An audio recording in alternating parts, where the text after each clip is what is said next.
Hello, my name is Russell Myers. Welcome to And Unity for All. Let me move my microphone.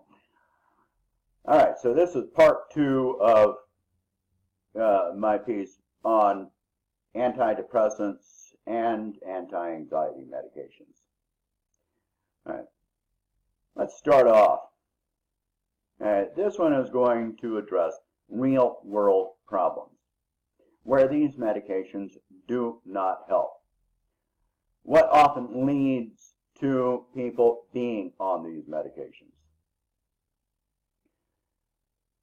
Let's start off with a quote by Krishnamurti.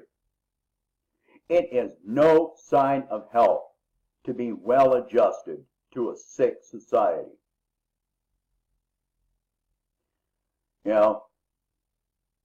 So how do so many people wind up on these medications? Barring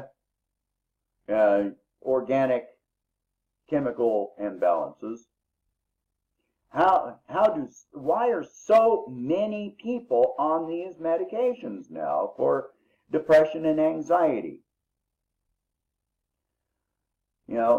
People try to say, well, they just can't deal with stress. Look at the stress. I'm going to focus mostly on young people here. Most of this affects all of us at some level. But young people are dealing with it in levels that we don't even grasp.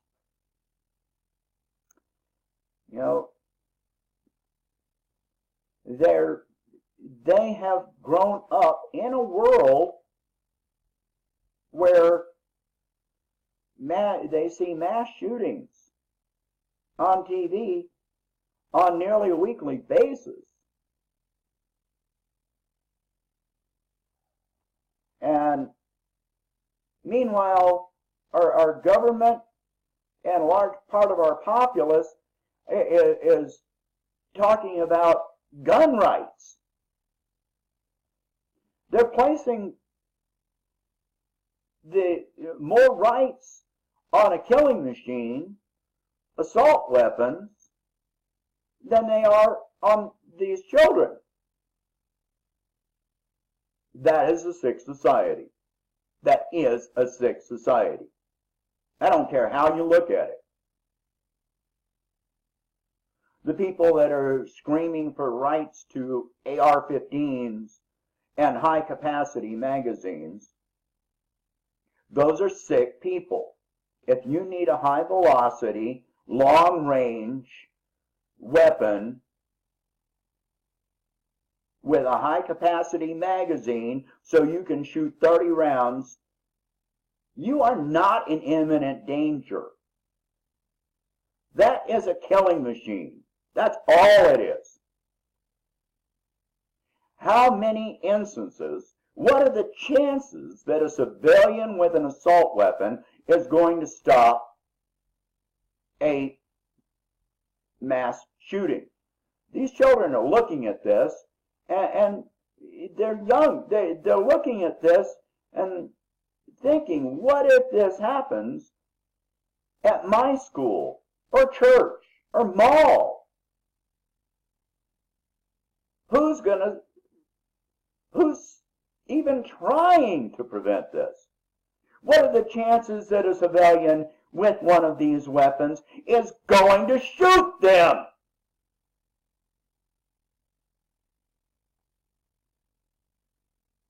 That takes a toll on young minds. That takes a toll on any mind. What are some of the other things that they're having to deal with? They're dealing with the economy being what it is. They're looking at their parents struggling to make ends meet. They're looking at their own future and the chances that they'll ever be able to afford an apartment of their own, let alone a home. The cost of an education keeps increasing. They're being told, well, if you want to make a good income, then, go to college, put yourself in debt for years, decades, and have no guarantee of a job when you get out. Instead, you've got more debt, and your only option is a low-income job. So you get pushed further back instead of further forward. They see this. They're looking at the fact they've grown up in, like my daughter has not seen a world where this country is not at war. We were at war before she was born. They don't see any end to it. They see our government trying to expand these wars. They understand that the military is not meeting quota for enlistment. If we expand or even maintain the wars that we're in, chances are really high that the draft is going to be reenacted. They know this. They're not blind.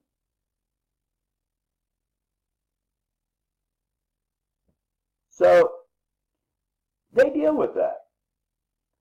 They deal with their grades, trying to, while all this stress is going on, they're dealing with their grades, trying, and extracurricular activities, not for fun, but to try and ramp up their resume so that they can get into a better college or university. Look at the stress that we're putting them under. What else? I mean, they're looking at bathroom bills, you know. They're trying to figure out their own gender identities, their own identities in general, and so they're dealing with laws and hate groups, racism, sexism. They're afraid to walk out their door and go hang out with their friends because they're afraid of rape, assault, robbery, mass shooters, and they've got cameras pointed at them every minute of their lives.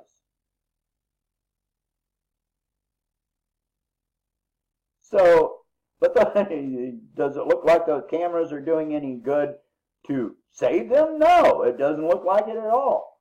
They're afraid of being assaulted by police that are supposed to be protecting them. If they raise their voice in protest, they're being attacked by different groups saying that their protest is a fake, or that what they're saying isn't real, or they're afraid of being arrested for using their constitutional right of freedom of speech. They look at the environment, what's happening to the environment, and they're educated from a young age. Just what all this damage is doing. They're afraid to drink the water. They're afraid to eat the food.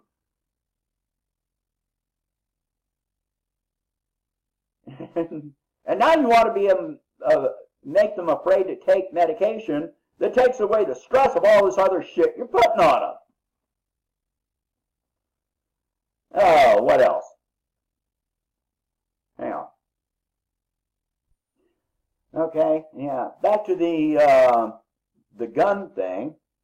Yeah, so they're looking at the fact that their schools are underfunded, but now we're going to talk about buying guns to put in the hands of underpaid teachers. They understand the fact that this discussion went right over non-lethal suggestions, tasers, putting electromagnetic doors on schools. No, let's put lethal weapons in the hands of teachers. Just since that started being a discussion that I know of, there have been 2 teachers that have shot themselves, and 1 teacher that was giving a gun safety class that fired a round into a ceiling, and the shrapnel injured 3 students. Luckily, nobody died this time. Luckily, no teachers have lost it and gone on their own shooting rampage yet. Yet, I stress, yet. Because it's going to happen. You parents talk about dealing with teenagers. Imagine being a teacher and dealing with 30, 40 teenagers at a time, every day, for years, with lack of funding, standards that are put in place, testing, belligerent parents. How I think being a teacher should just come with its own perpetual anti-anxiety prescription. So, but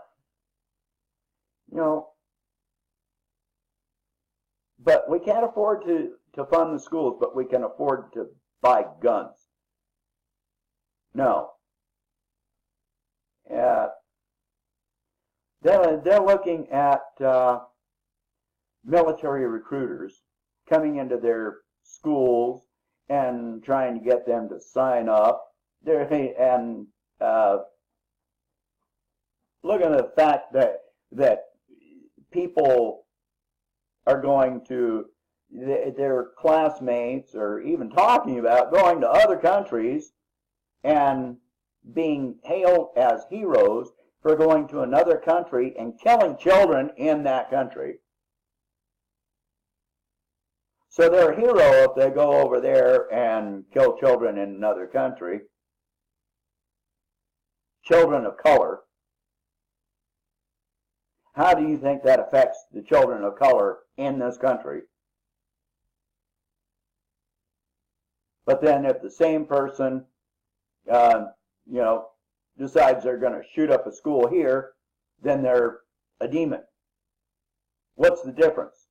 The only difference is a paycheck and the location, the geographic location. They're still killing. They're still killing. So you can't raise them to think of killing innocent civilians as being heroic and then expect them not to kill innocent civilians. You can't do it. How do you resolve that? So, let's see. I'm looking at my own notes here. Yeah. They got sex that a lot of their own parents have got PTSD. You don't have to be a veteran to have PTSD, but do you think they want to go over there and go to another country and wind up with PTSD when they already know what it's all about? They deal with the stress of being, judged and attacked for carrying their cell phones around. Those cell phones are their lifeline. That cell phone carries their life on it. It's their contact with their friends, their social media, their references for looking things up, keeping up with the news, if they can even deal with that.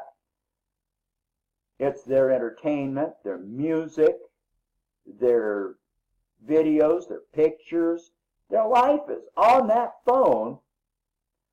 And a lot of people are saying, oh, they spend too much time on that phone. These kids are interconnected. They talk to each other. They talk to each other all over the world. Right? And if you take that away, then you're also putting them at a disadvantage, because the people most likely to be successful and employed are the ones that are connected and technologically competent. So you can't attack them for that.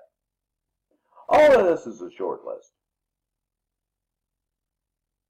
You know, we can't, you know, and where do medications come in?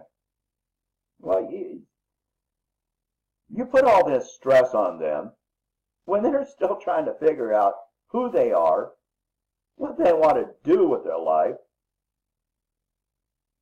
and yeah, they're going to be under stress. They're going to have anxiety. They're going to have depression. They don't see a future. They don't see any hope. I don't blame them.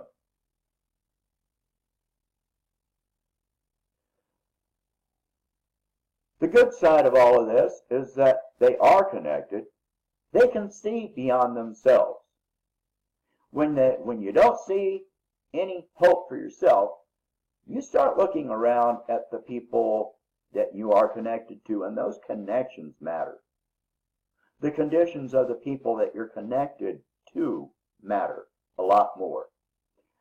I think the young people growing up now are a lot more likely to make positive changes if they're allowed to survive than the current so-called adult generations that, you know, the me generation and all the me generations. So millions of people are helped by antidepressants and anti-anxiety medications. To use the medications as a diversion, that's not fair to anyone. We need to stop that. So, stop with the false dichotomy. Just stop with the false arguments. If you want to talk about these medications, we'll talk about it after we deal with some of the problems that are leading to the need for the medications. Not until, because all you're doing is just taking away the only lifeline people have. Share this video, share this article, and discuss these issues at a real basis. Stop falling for propaganda. Look at the people. Stop looking at what someone else wants you to believe. Stop listening to people with agendas. Start paying attention to each other. That's the only hope we've got. And the time is now. Not tomorrow, now. Thank you for listening. Later.